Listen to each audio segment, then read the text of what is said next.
Prezados irmãos e irmãs, domingo, primeiro domingo da Quaresma.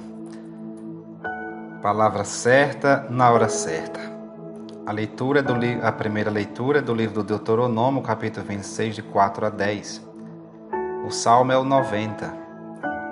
Em minhas dores, ó Senhor, permanecei junto de mim.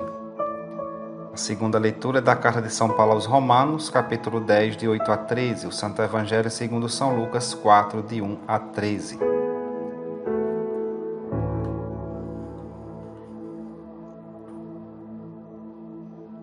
A primeira leitura convida-nos a eliminar os falsos deuses em quem às vezes apostamos tudo e a fazer de Deus a nossa referência fundamental. Alerta-nos, na mesma lógica, contra a tentação do orgulho e da autossuficiência que nos levam a caminhos de egoísmo e de desumanidade, de desgraça e de morte.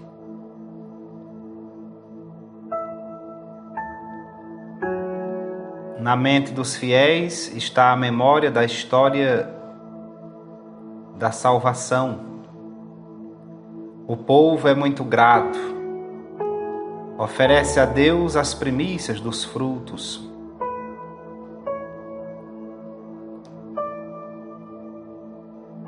A gratidão era completa, pois não era fruto só do reconhecimento, mas passava também pelo bolso. Bonito ver no final que o povo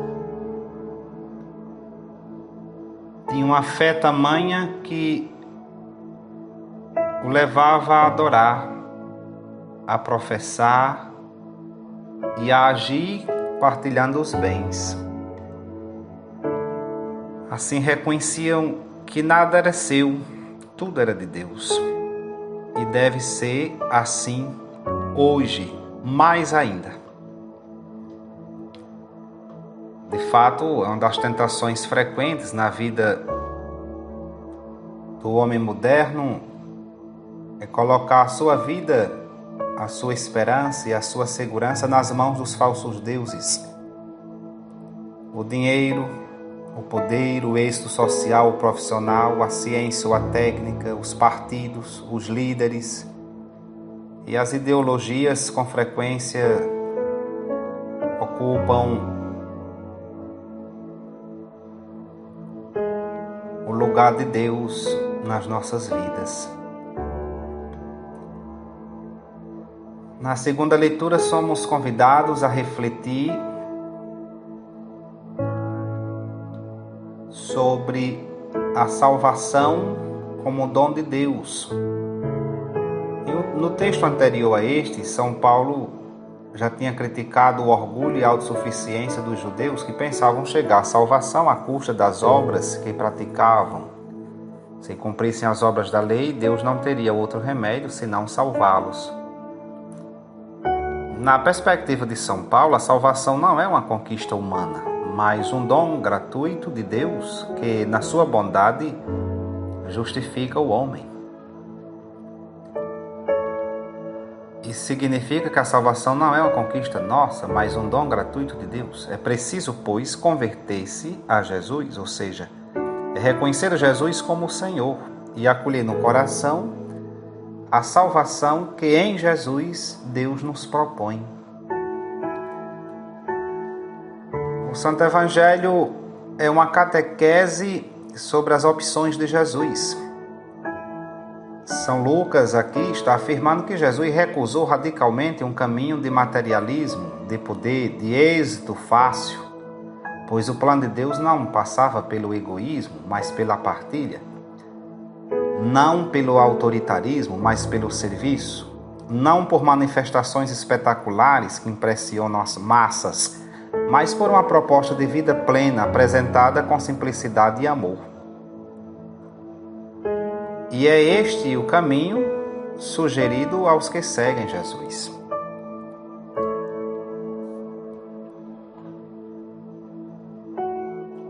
O maligno, essa realidade misteriosa que nos tenta e perverte, quer nos desconectar do Criador, Convida-nos, como convidou Jesus, a transformar a pedra em pão para saciar a fome, a adoração de quem tem o poder aqui na terra para ser poderoso, a realizar algo espetacular no contexto religioso e assim provar se Deus é fiel à sua palavra. O maligno quer desligar Jesus, Filho de Deus, de sua aliança com Deus Pai. Pede-lhe que empregue seus poderes e suas possibilidades sem contar diretamente com o Criador, com o Pai. Não convida Jesus ao agradecimento, à acolhida humilde do dom, mas à revolta silenciosa, à atuação unilateral.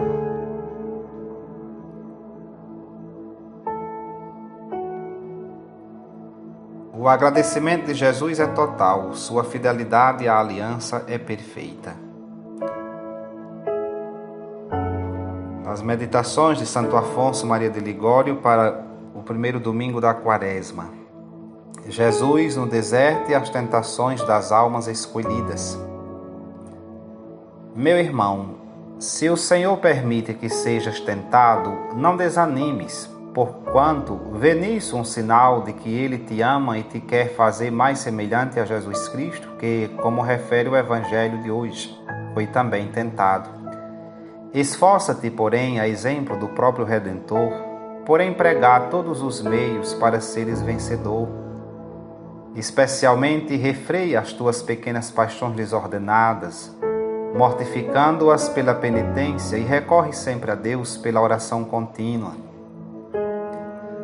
Os trabalhos que mais afligem nesta vida as almas amantes de Deus não são tanto a pobreza, a enfermidade e as perseguições, como as tentações e as securas espirituais.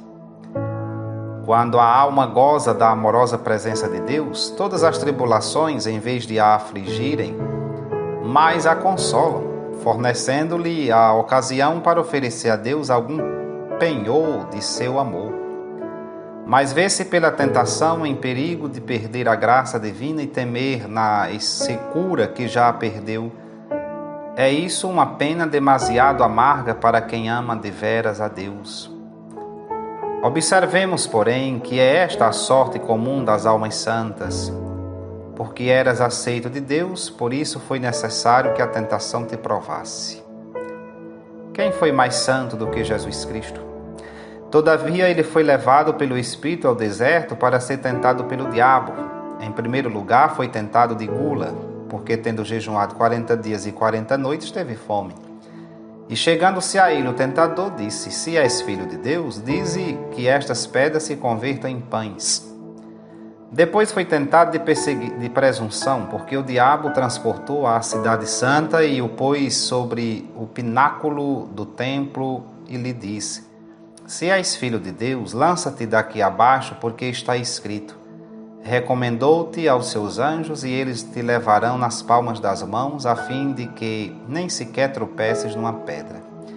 Finalmente foi tentado de idolatria, porque o diabo, vendo-se vencido uma outra vez, o transportou ainda a um monte muito alto e mostrou-lhe todos os reinos do mundo e a glória deles e lhe disse: Todas estas coisas te darei, se prostrado me adorares. Uma alma, pois, por se ver tentada, não deve ainda temer como se já tivesse caído num desagrado de Deus, que a quer tornar mais semelhante a seu Filho unigênito e dar-lhe ocasião para adquirir grandes méritos para o céu. Cada vitória é uma nova coroa, diz São Bernardo.